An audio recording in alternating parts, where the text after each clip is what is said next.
Welcome back, guys, and today we're checking out another SCP. Today it's the long-awaited 682, the Indestructible Reptile. I keep seeing this guy pop up everywhere in a bunch of videos, so let's go ahead and take a look at him. Today we are watching a video from Detective Void. So we're checking out something a little bit different today. So let's go ahead and see what's up with the Indestructible Reptile. Hello everyone, this is Detective Void, and I once again have something to tell you. Many SCP objects are valuable for their purposes of scientific study, but some of them are so dangerous that the Foundation is exerting extreme effort in an attempt to annihilate them. They're using many known methods to accomplish this task, including the use of other anomalous entities. But this can't end well. So meet SCP-682, an unbelievably intelligent and dangerous creature. It's a giant reptile whose proportions are difficult to specify as much as I'd like to.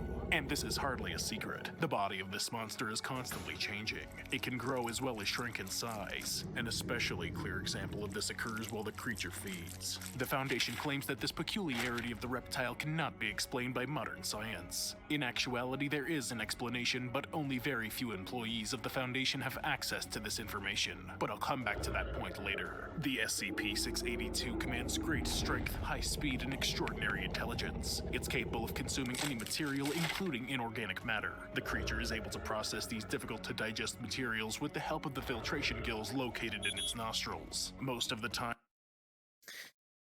All right. It's interesting that even the Foundation apparently is more focused on destroying this thing than containing it, is what it sounds like, which is unusual for them since they're not typically the ones that are the "hey, let's destroy it" type of people. But this thing must be very dangerous. But they said that it is able to help its digestion by its gills and its nostrils. Okay, nostrils and gills are for respiration, not for digestion. I don't see what that has to do with it, but okay. This reptile is located in a special chamber of 5 by 5 by 5 meters, which already tells us something about its maximum proportions. The walls of its habitat are covered in steel reinforced plate with a thickness of 25 centimeters or 10 inches. But the most unique feature of these plates is their resistance to acidity, necessary because the chamber fills with hydrochloric acid. The leadership of the Foundation expected to be able to destroy the dangerous reptile through the use of acid, but this proved ineffective. The SCP-682 extracts sustenance directly from acid, which allows it to constantly regenerate. Whoa. It drinks the acid? Why fill it with acid if it's just if acid is what helps it heal? Despite the durable walls of its enclosure, the invulnerable reptile regularly attempts to escape. Of its 17 attempts to date, 6 attempts were successful and resulted in the deaths of Foundation employees. During the first successful attempt, it managed to destroy a nearby village of 298 people. Since then, the Foundation has seen to it that not a living soul inhabits the region within a 50-kilometer radius from the facility. For unclear reasons, the SCP-682 despises all forms of life. He admitted this to another anomalous object, SCP-079 or 079, which is a conscious, artificially intelligent life form. During their meeting, the reptile discovered the AI's complex cognitive operations and had mentioned its desire to kill as many living beings as possible. From the point of view of an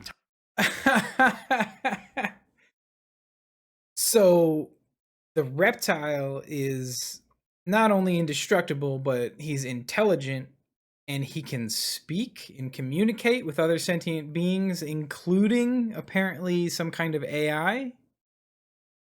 And the reptile hates everything and everyone that's alive. So he became BFFs with Skynet, since Skynet wants to kill all the humans too. Okay, all right. intelligent being, such a declaration may seem odd. After all, an intelligent creature must understand the necessity of various elements of its ecosystem, but the SCP-682 considers this unimportant, as it does not rely upon organic matter for sustenance. It's fully capable of surviving even in a post-apocalyptic world. The Foundation laid its best hopes in destroying the Reptile on SCP-409. SCP-409 is an infectious crystal which causes the crystallization of any material it comes into contact with the sole exception of granite. During its contact with the crystal, the skin of SCP-682 tore violently. The object was unaccustomed to feeling such intense pain, and he marveled at the nature of the weapon causing him such harm. When 62% of his body had crystallized, it began to burst. Nonetheless, the reptile completely regenerated and managed to kill all the participants of the experiment during its escape attempt. Seeing as the SCP-682 developed an immunity to the crystal, the Foundation ceased use of the SCP-409 in attempts to take the monster's life. Some of the Foundation's employees suggested destroying the reptile with the help of SCP-689, or as it's also known, the Ghost in the Dark. Object SCP-689 is a 30-centimeter tall soapstone statue of a skeleton clutching its knees. While this statue is being observed, it does not move, but as soon as no one is watching, the anomalous statue disappears and the observer dies within 15 to 20 seconds. One of the Foundation Okay, so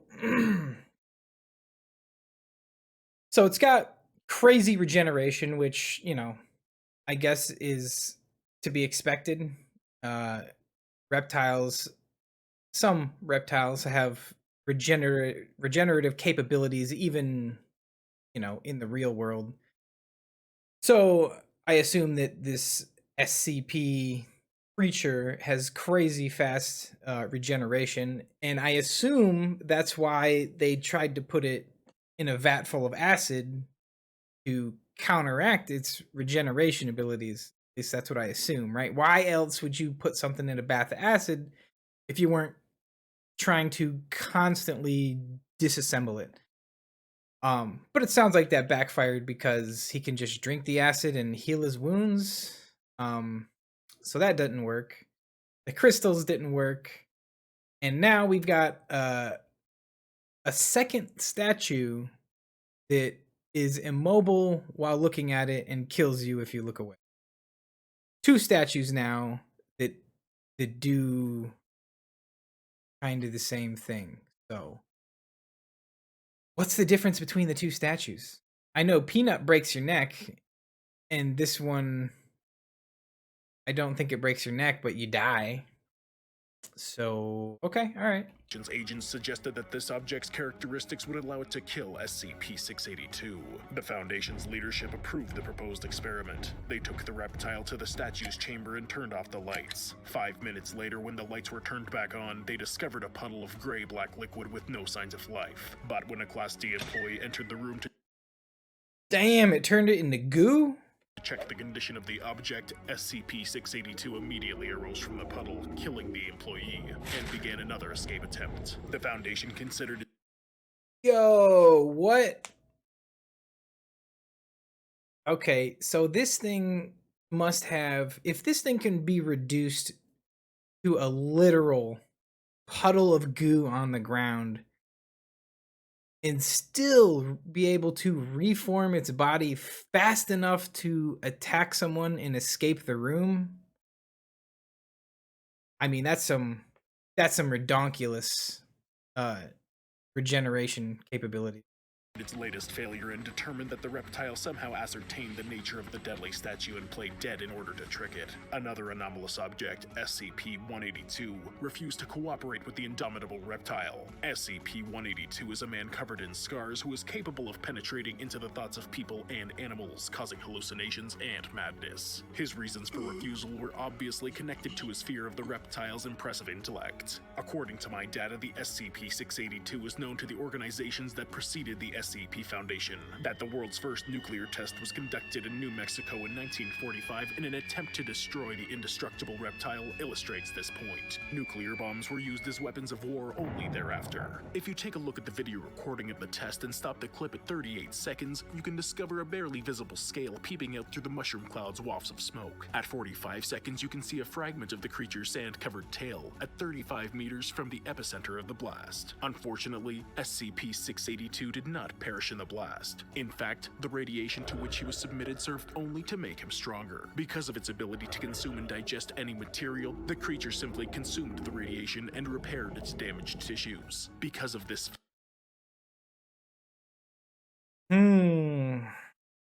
Interesting. So you can't even nuke the thing because apparently it just absorbs the radiation. Okay. fact, and because Like of the cost Godzilla. and dangers associated with the use of nuclear devices, the decision was made to end attempts to kill the monster by the use of atomic weapons. More than half a century later, the Foundation funded the construction of the Large Hadron Collider in Switzerland. Just imagine the scientific research there is to cover for the main role intended for the collider, the liquidation of SCP-682. They plan to You're trying to tell me they built the whole Hadron Collider just in an attempt to kill 682. destroy the monster by bringing it into contact with a small quantity of antimatter. Turn your attention to this video recording. At 17 seconds, you can see a steel-bodied truck approaching the CERN facilities, being damaged from within, as though someone were trying to break free from its walls. The SCP-682 is the only creature capable of causing such destruction. Just as before, in the case of CERN, the Foundation spent millions in vain. The object took significant damage but managed to regenerate. It's likely that larger amounts of antimatter could have destroyed the creature, but the amount required to kill the monster once and for all would be so great as to cause a global catastrophe or potentially even the destruction of the Earth. We've established that the monster SCP-682 most certainly exists, but there are a host of unanswered questions about this being. Why is this object able to increase its size? What are the mechanisms allowing its digestion and regeneration? What is the cause of its loathing for all other life? And if these questions have answers, then why and how are they being hidden? The first question can be answered by the results of cellular analysis that I discovered by hacking Foundation servers. According to their data, the reptile cells are connected to one another in an unusual way. Its intercellular connections are larger than the cells themselves. These connections are so dense and elastic that they can stretch and compress like a spring. Coming into contact with organic matter stretches these springs, while contact with inorganic matter causes them to compress. As a result of their discovery of these qualities, the Foundation's employees have taken to feeding the reptile stones and acids so that it retains its small dimensions. The reptile cells resemble human stem cells. These form all the tissues. Okay, so that explains why they keep it in a room full of acid. It does constant damage to him, hopefully to keep his healing factor in check, while simultaneously you're feeding it inorganic material so that it doesn't grow larger. Okay. Okay. Makes sense now.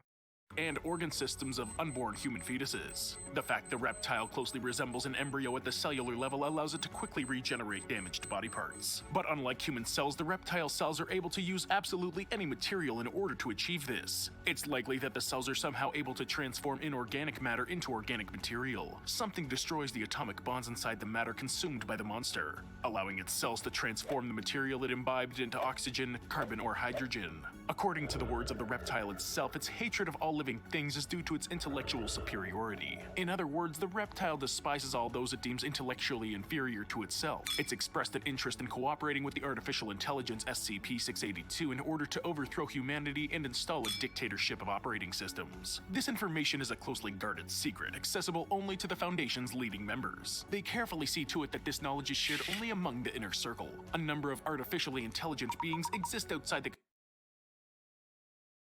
So he does have at least one friend then, right?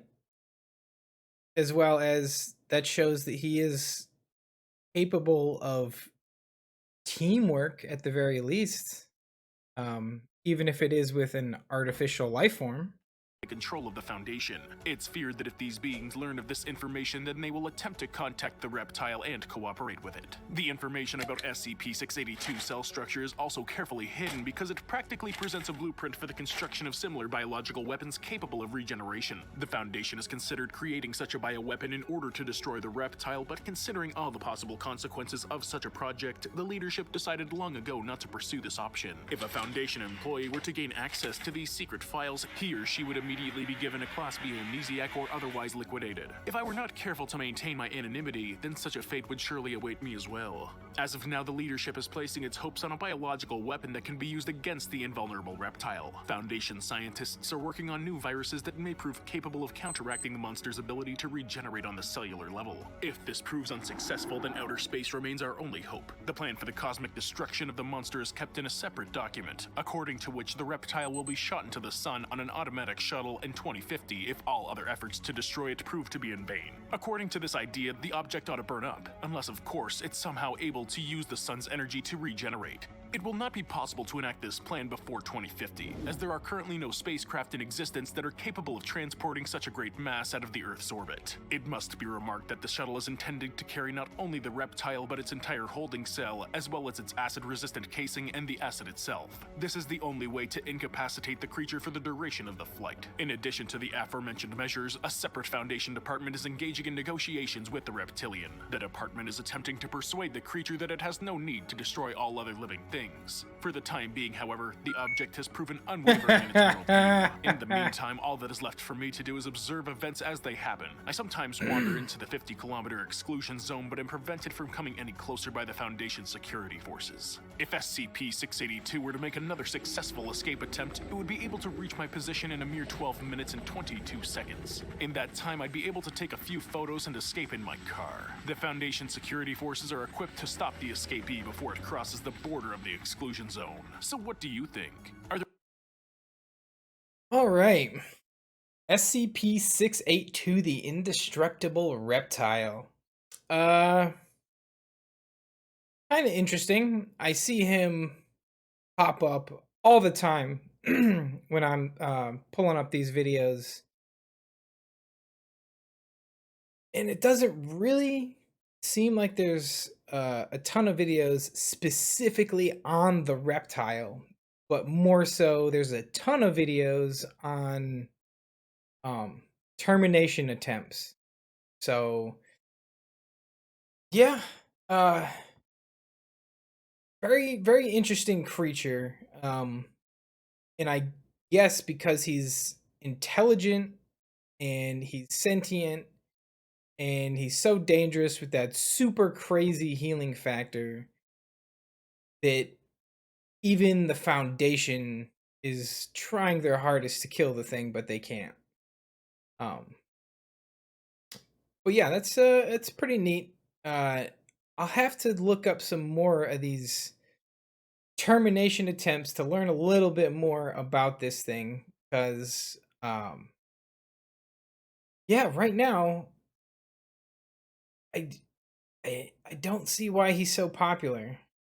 I've certainly seen other SCPs at this point that definitely seem more interesting. So I'll definitely have to check out more videos on 682 just to get a better picture of him because there's a ton of videos about the Foundation trying to kill this thing. So but anyways, guys, that was Detective Void, a little bit different. But it wasn't bad. It wasn't bad. I liked it. Hope you guys liked it. If you did, please leave a like, leave a subscribe. As always, guys, leave a comment down below and let me know what SCP videos we should be checking out next. And until next time, guys, take care of yourselves. Have a great day.